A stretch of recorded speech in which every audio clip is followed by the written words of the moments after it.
Hey everyone, it is week 1 of our 2020 Bible reading plan, and I want to give you a little bit of direction as this week we're reading Genesis 1 through 11 and then Psalm 1 and 2. And so I've got 2 thoughts for you on the Genesis passage and then 1 thought for the Psalm. So first, as you read through the Genesis passage, I want you to have this phrase in mind: God's creation ruined by sinful people.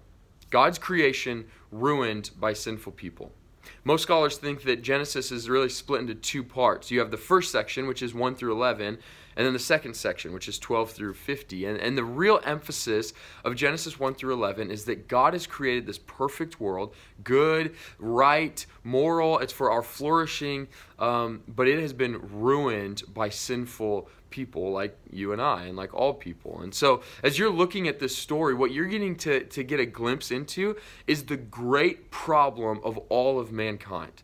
You know, in order for us to actually enjoy and really have the coming of Jesus in the New Testament, which we'll get to in like October, November, for that to actually matter in the best way possible, we've really got to hone in on these chapters, because this sets up the problem that then the questions that should be circulating in our mind is, well, is God going to fix this problem? And ultimately, he does that in Jesus. So as you jump in, remember, God's creation ruined by sinful people. All right, second thought. Genesis 1 through 11 is a little bit cool in that it bookended with this same kind of idea of God relating to people. Here's what I mean. In Genesis 1 and 2, the beginning of the Bible, we have God creating human beings, and there's 4 kind of unique things or ways that he creates human beings that are actually brought up again in Genesis 11. The first one is that we were created not for our own glory, but for God's glory. The second one is that we were created to walk with God. We weren't created to be separated from him, but to walk with him. The third one is we're created to make a name for God. That means that we should live to make him famous, not ourselves. And number 4, we were created to multiply, to be fruitful and multiply to the ends of the earth. We were supposed to go to all the nations, all around the world, and create image bearers of God. That's how human beings were created, and that's why we were created. In Genesis 11, you're going to see, somewhat subtly, but there, all 4 of those things, but not in a good way. In Genesis 11, in the Tower of Babel story, you are going to see those 4 things actually human beings doing the opposite of. So instead of being here for God's glory, they want glory themselves. Instead of walking with God, they're separated from God. So they have to devise a plan to get to God. Instead of making a name for God, they want to make a name for themselves. And instead of going to the ends of the earth, they want to be in one little location. You see, the 4 ways, the things that we were created to do for God, Genesis 11, this story actually shows that we're doing the exact opposite. And that's not a coincidence, that's intentional.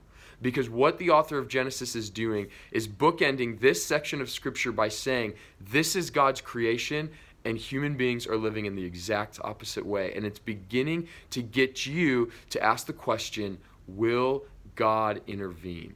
Is he going to fix the problem of sin? And ultimately, as you read through these chapters, have an eye looking forward to the person of Jesus, who comes as the true image bearer, the true one who follows God's command, who doesn't live according to his own ways, but wants to do what the Father has called him to do. And then reflect on what it means that even though Jesus did that, he's offering that to us. Even though we line up with the story of Babel more than the story of perfection in Genesis 1 and 2, we can still find ourselves in this new creation story through Jesus. So have that in mind. God's creation ruined by sinful people. Look at that story in Genesis 1 and 2 and then 11, and then just set your eyes on Jesus and how he fulfills that for us. So that's the Genesis passage. Now quickly, in the Psalms, we're going to be looking at Psalm 1 and 2. Now, most Psalm scholars think that Psalm 1 and 2 are actually one psalm basically put together. There's a handful of different reasons for that. The first one is that the idea of being blessed or finding refuge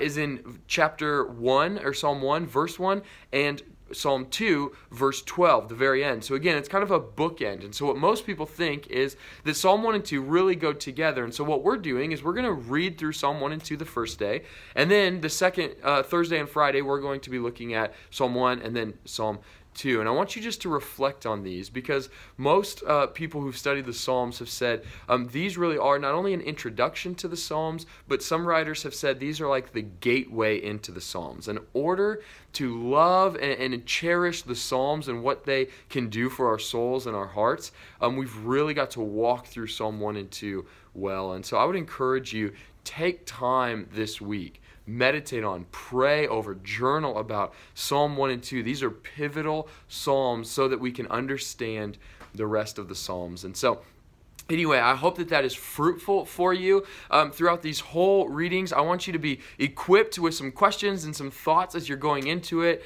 But ultimately, what I want you to do is, as you're reading and reflecting, praying and journaling, is always have an eye for how, even though we line up with sinful people, we can find a blessed life, as Psalm says. We can find refuge in the Son. And so always have an eye for Jesus. And so I hope this is helpful. If you have any questions, any thoughts, you need anything, please don't hesitate to ask. And hopefully you can keep on track for at least week 1.